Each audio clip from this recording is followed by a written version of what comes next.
Very nice, very nice, very nice, very nice, very nice, very nice, very nice, very nice.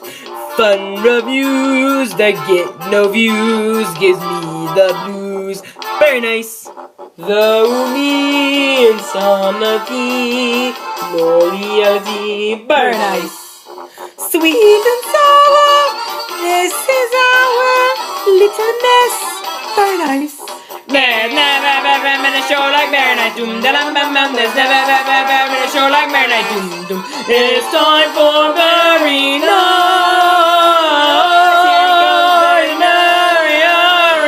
Kids, it's me, Very Nice. It's me, Piglet.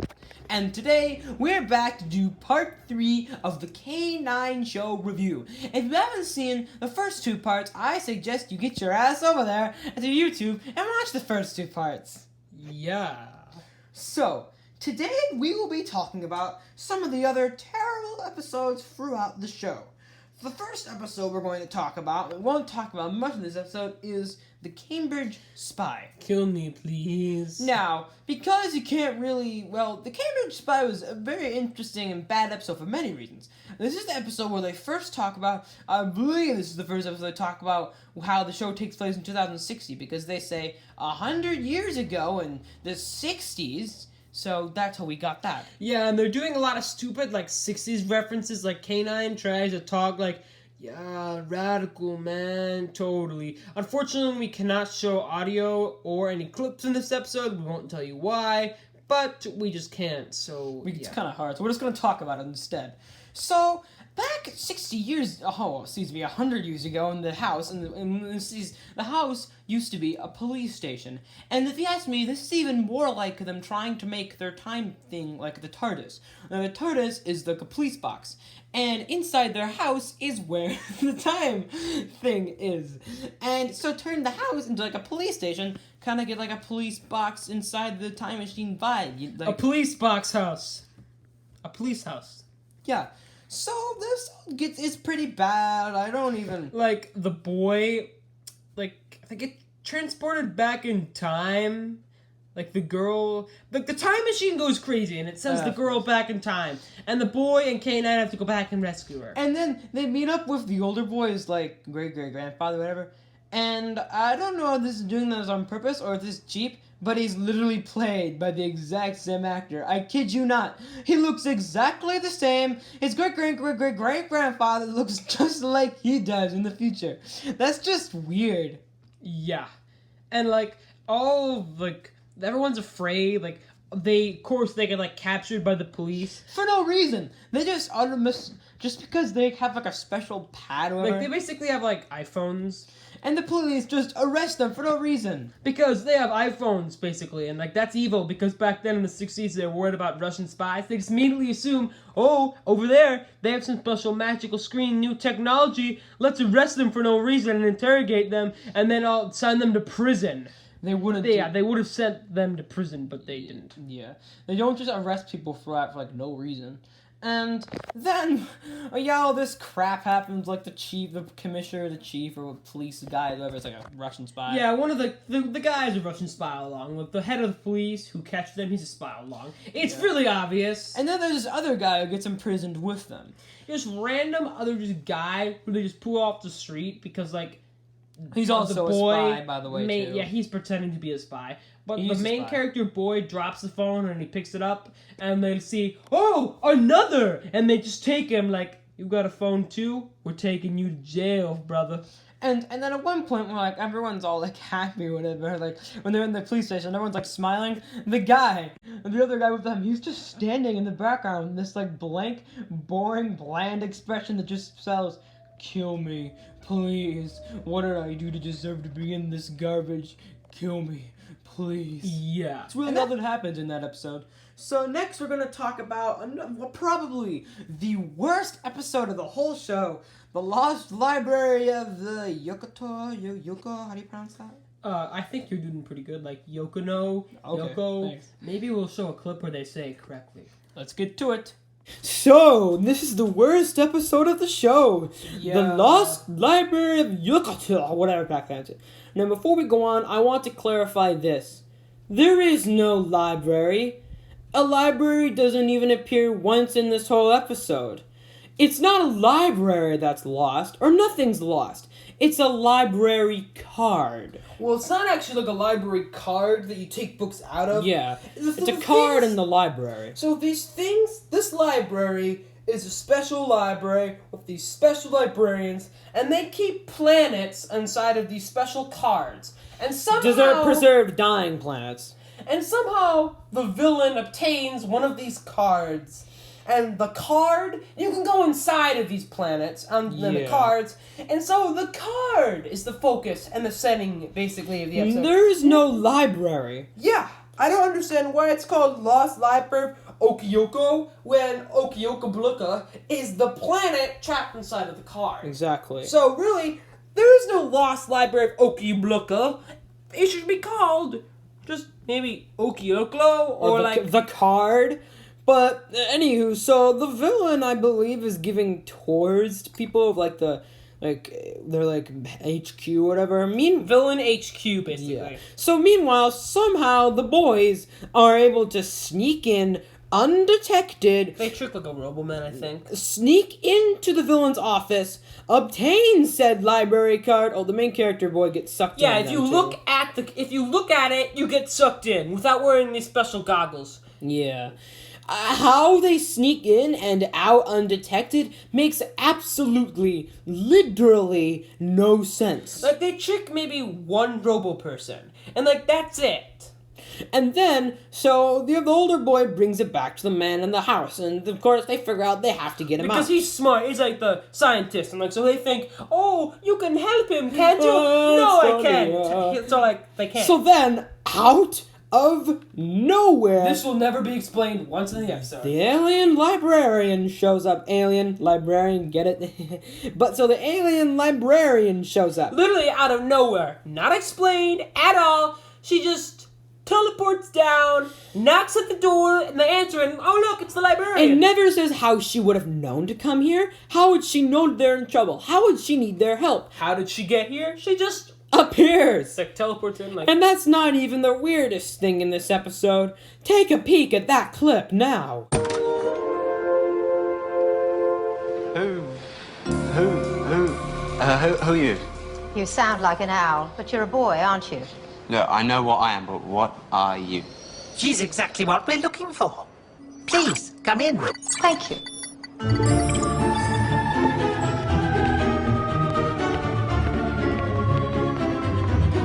Welcome.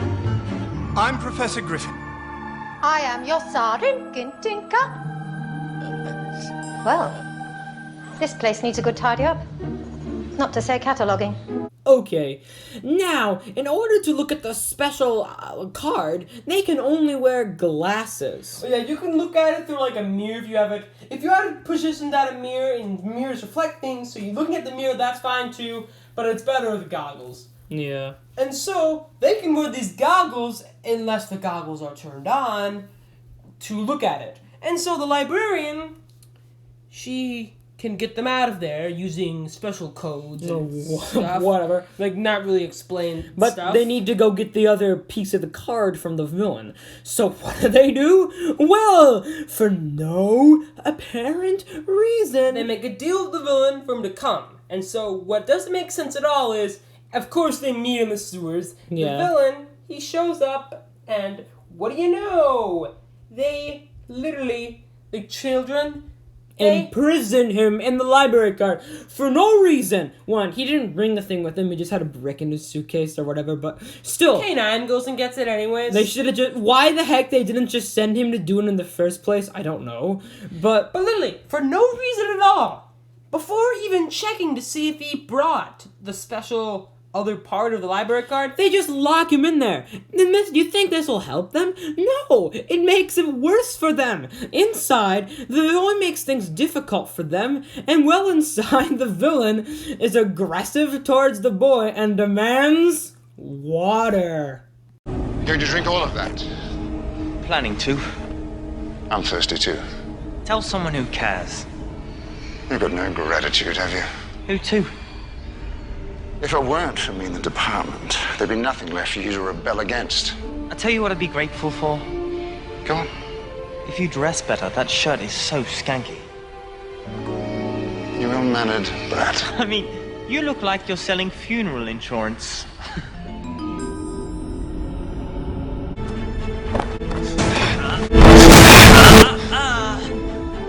Give me the water now.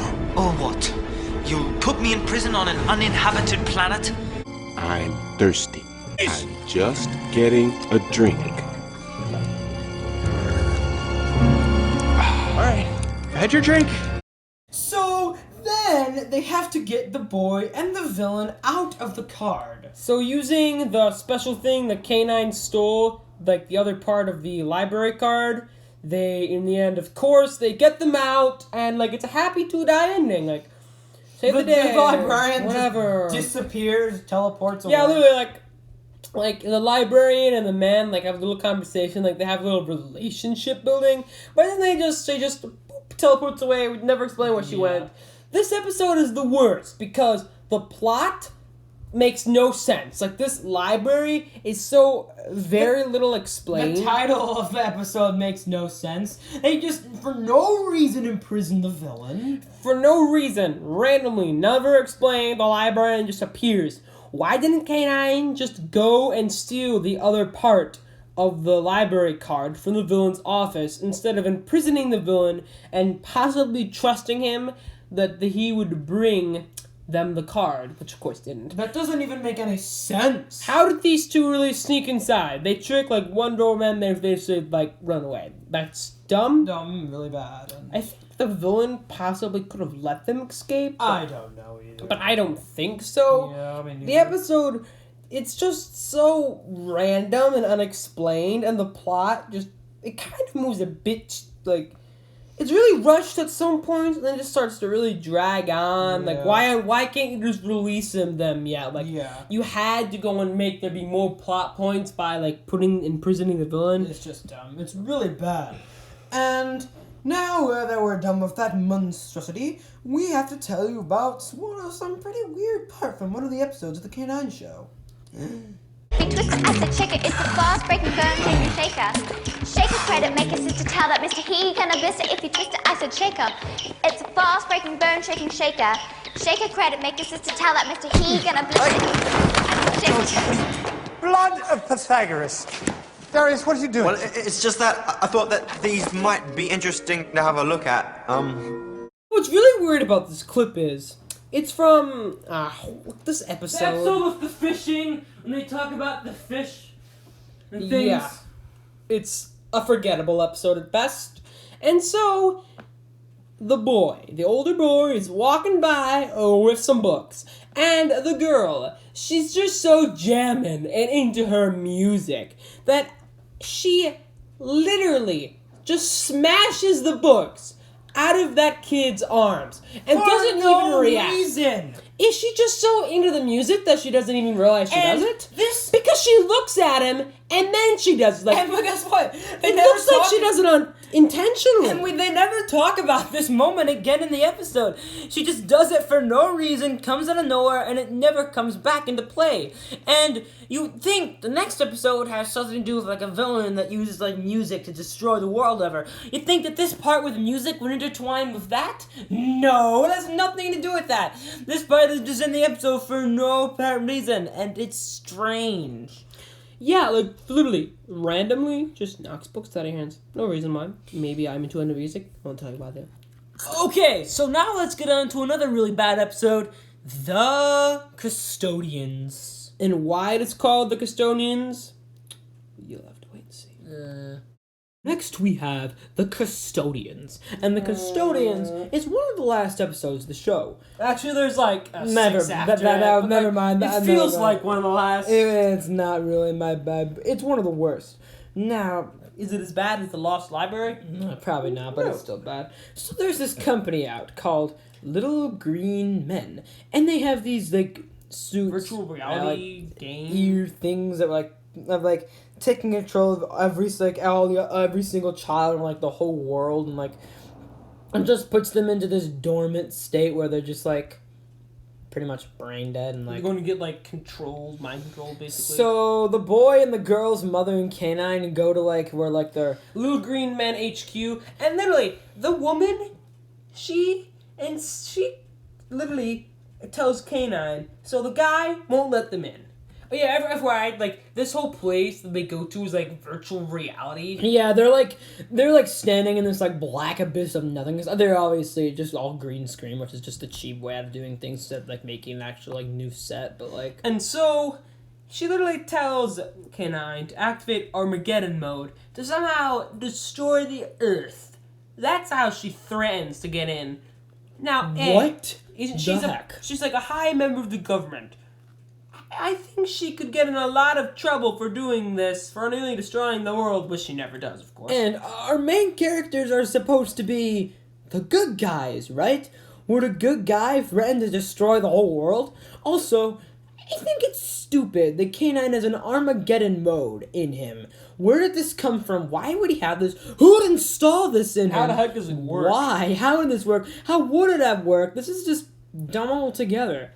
And then, so, the woman and Canine and the boy, they get inside and, like... They find this man with, like, teeth or whatever, like...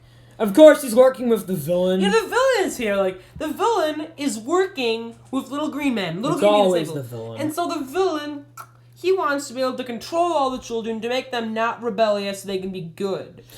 Yeah, and so meanwhile, there are a couple like random shots of the boy and K9 like running down these office building hallways, which don't even remotely match like the abyss of nothingness that they were in like the last few shots ago, which is cheap. They just probably just like went down to like the downtown like office building, like rented out Senior a few center. hallways for this. Yeah, the senior center just rented out a few of the hallways for like an hour, so they could like film these sequences because they don't think they ever go back there.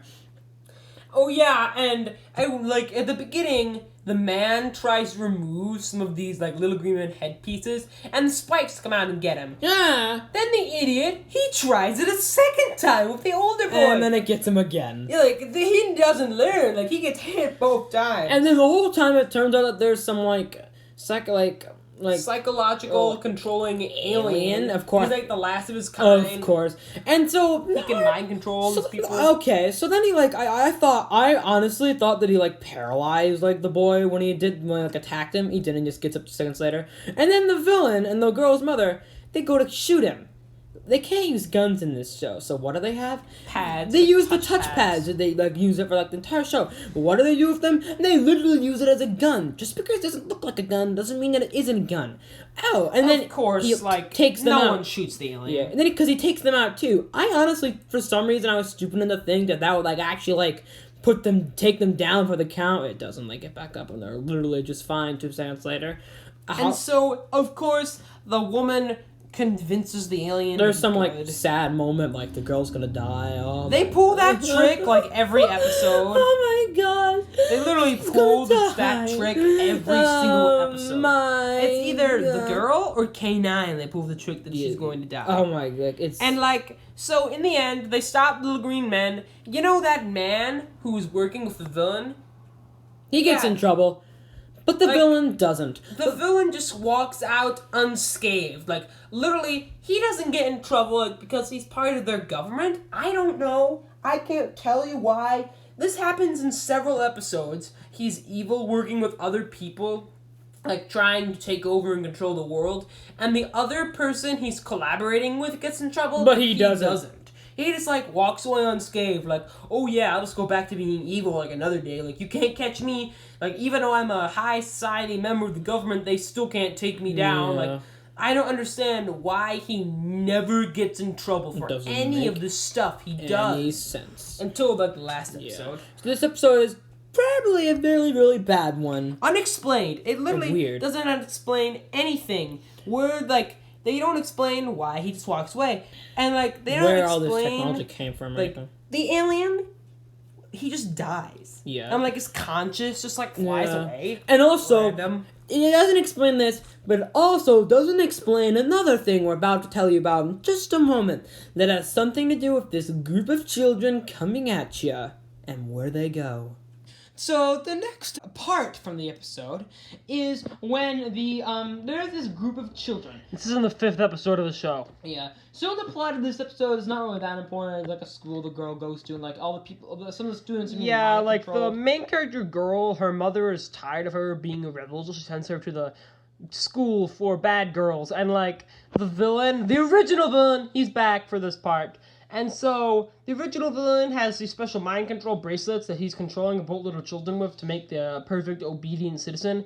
And so, in this really weird scene we're going to show you from the episode, the pack of mind-controlled girls, they just march out of nowhere, and there are these boys with them. These boys are behind the girls. The girls are like in their position, like hand on one hip, like slide, like walking along, that kind of position. Career pack. Yeah, they're pretty much like the career pack. But what's really, really weird are there these boys marching behind them like they're part of the group. And they're in that sequence. They're in that scene. They're in that scene. And then they never show up again on the rest of the episode. They free the girls, but we never get to know if they free those boys. We never get to figure out if those boys are mind controlled, if they weren't, then it's with them. I've got a feeling when they do this, when they're filming, they just put those boys, like just put them back with them just because, and then they just either forgot about them to put them back later, or they didn't care to, or they just didn't think to. The script and the plot was just so badly written by Bob Baker that he just completely forgot that they were in it, and they just disappeared. They never show up again. We never get to know what happens to them. Yep. How about we show them that clip? Good idea. When I got here, it was just Milena in the bracelet. Then one went down, next day two. Now there's a cult. It's not just the hyperlogarithms. It's the perfect hair. The flawlessly polished school shoes. The creepy catwalk sachet. The whole general, I don't know, suckiness. This is Georgie, with a J. 2 J's. Hi, Georgie. You can join our study group. So sweet of you, Milena, but Vibica and I have our own special way of learning hyperlogarithms. Oh, Vibica can join too. Everyone is welcome. Oh, I think I'm washing my hair that year. But Vibica, your hair is lovely. Lovely. Hiya. Hiya. Perfect. Well, that's all the time we have for today, fellas. So, there's gonna have to be one more part where we talk about the final episode and the future of the K9 show. And some other crap we need to tell you about. Yes. If you like this, why don't you subscribe? Because if you most likely subscribe to us, we'll probably subscribe to you back. And check out some of our other videos like YTP, Special Agent Wonka's stop motion videos, stuff like that. Bye. Goodbye.